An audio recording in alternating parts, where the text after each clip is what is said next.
Şimdi gözlerini kapat ve hayal et. Bir sabah uyanıyorsun ama yaşadığın şehir artık eskisiyle aynı yerde değil. Bu gerçekten yaşanmış bir hikaye.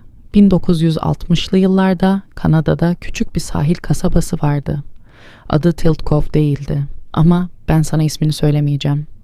Çünkü bu hikayede isimden çok sessizlik önemli. Bu kasaba denize bakıyordu. Evler ahşaptı. İnsanlar birbirini tanırdı. Ama bir sorun vardı. Deniz yavaş yavaş yaklaşıyordu. Fırtınalar artmıştı. Toprak kayıyordu. Ve bir gün bilim insanları şunu söyledi. Bu kasaba burada kalamaz. İnsanlar panik yapmadı. Kimse bağırmadı. Bir karar aldılar. Kasabayı taşımaya karar verdiler. Ama bina bina, yıkmadan, yakmadan, sessizce.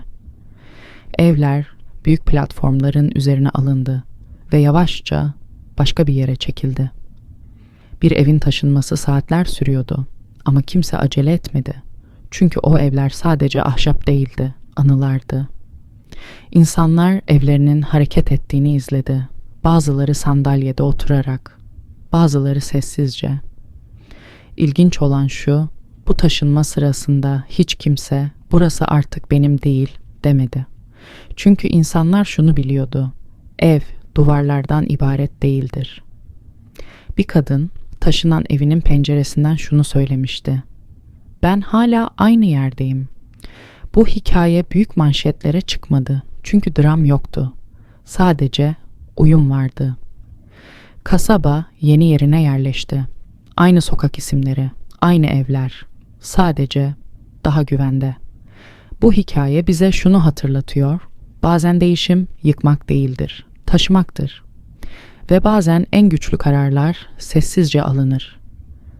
Şimdi düşün, hayatında yer değiştiren ama kaybolmayan şeyler oldu mu?